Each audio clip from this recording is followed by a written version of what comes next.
Howdy YouTube, I'm back. Suffered a little bit of bonitis.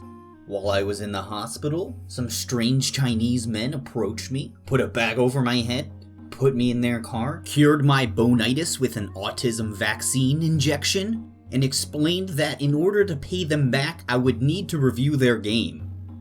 They placed their beta key in my hand, pushed me out on the freeway, and here I am, ready to review Automation Empire. Now I know many of you are eager to learn more about this game and judge whether it's worth buying or not, so without further ado, let's get started. Now, Automation Empire is a Factorio-like game, as you may already know. But let's take a look at how similar the two games are. Building a giant factory? Check. Launching a giant rocket? Check. Conveyors, drones, trains? You got it. Mining, refining, and even combining multiple different types of ore. Yeah, it's in here too. This game even has that sense of satisfaction that you get from playing games like Factorio or Kerbal Space Program when you figure out the problem and you finally fix it. Or you go back and fix up some old spaghetti track. It's a very satisfying feeling. It's not quite as intense as in those games, but it's still there, and it still feels good to have the big brain and not the small apipe. However, that's basically where these similarities end.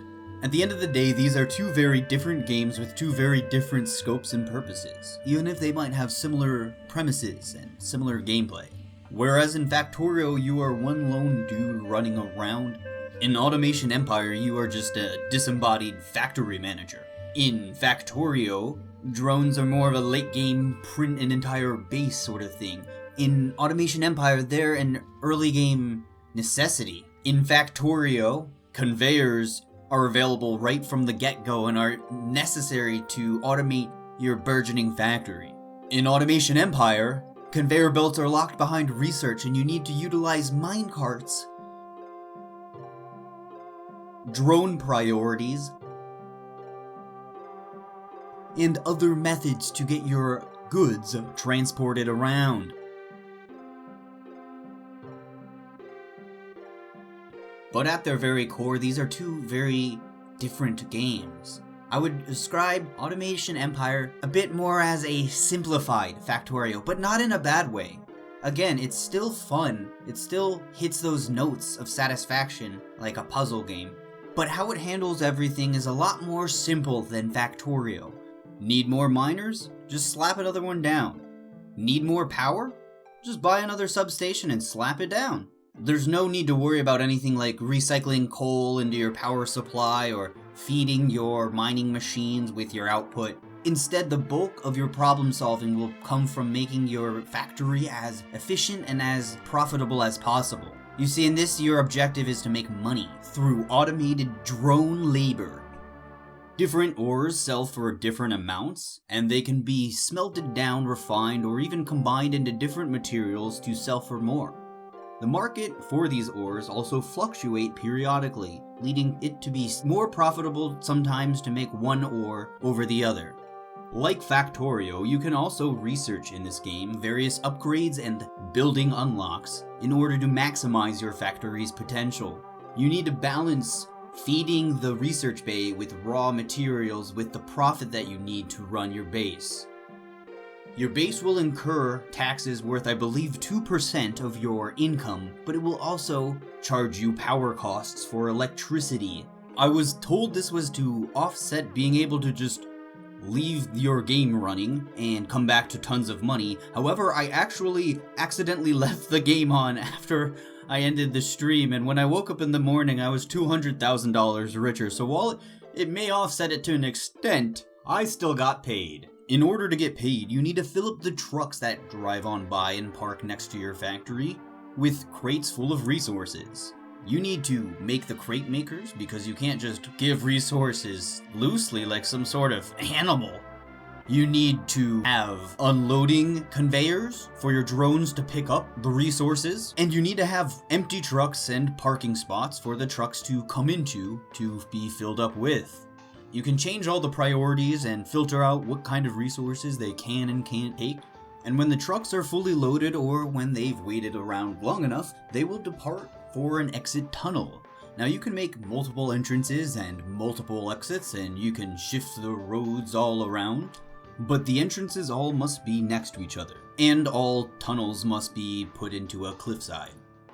And as you increase your 3-month average of weight of product exported, yes, weight, not profit, you will unlock more and more buildings and researches to expand your factory with. And things get much easier after you unlock both claw trains and step conveyors. Step conveyors work very similar to normal Factorio conveyors. However, they only work in a factory. That's another difference. You have to build an actual factory in order to use things like step conveyors or other pieces of equipment.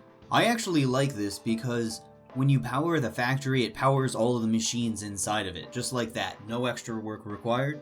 And it is a little nice to work within some constraints, which inspires more creativity in my mind. Now, I'd actually like to talk about some glaring things that stuck out to me about this game. The first thing that immediately struck me with this game is that you're greeted with some main menu music and indeed even given the option to change the music in the options. However, when you go in game, nothing, just you and infinity.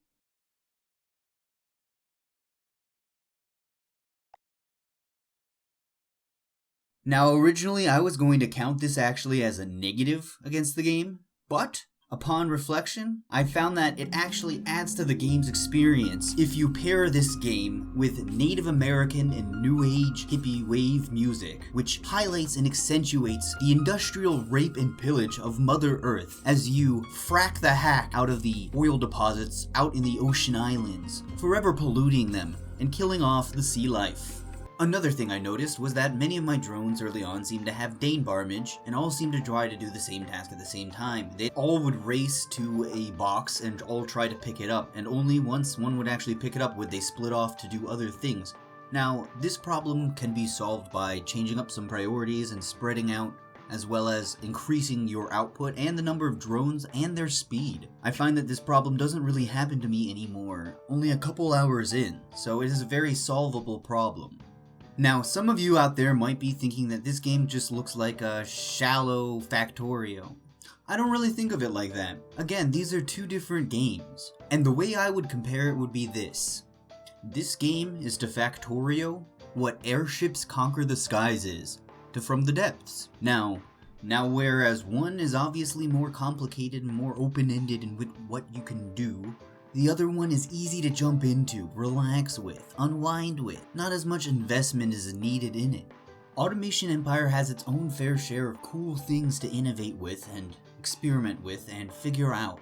If the price point is good when this comes out, I definitely recommend picking this up if you're a fan of these automation type games.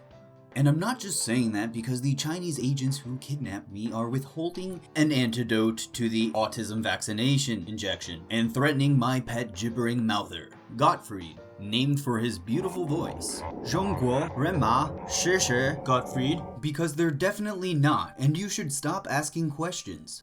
Seriously though, it's its own game, and I think it does a good job of achieving the things that it sets out to do. Is it Factorio 2? No. Is it a solid game with solid gameplay? Yeah it is. I might even do a spoon feed on it later when I have some more time. Speaking of, keep your eyes peeled next week for a new episode of Spoon Feed, Intermediate Guide to Boat Building. This time it's not a dick joke, I promise. Anyway, I think that about wraps things up. If this looks appealing to you, go ahead on the 20th and pick it up. If not, please think of me and my pet. Either way, let me know in the comments. Does this game look good to you guys? Do you want to pick it up? Do you think it looks terrible? Give me your hot opinion and I won't read it. That's the Oscilander's promise. Now let me send you guys off with a fun anecdote from the stream. Toadie's a very interesting guy. He's a fucking inspiration though, especially if you're suicidal. He was suicidal and he was like, you know what? There's gotta be more to life. I'm gonna try meth. He tried meth and he's like, whoa, there's more to life. Fuck this, dude. I'll quit my job. And then he made Dwarf Fortress. That's a true story. The creator of Dwarf Fortress was suicidal Because of his career in accounting, and he ended up trying meth. And he decided, I'm never doing meth again, but I am gonna make Dwarf Fortress. That's how it was made, and he decided to not kill himself. Spoiler alert, he's still alive. Alright, so we're all out of gold now.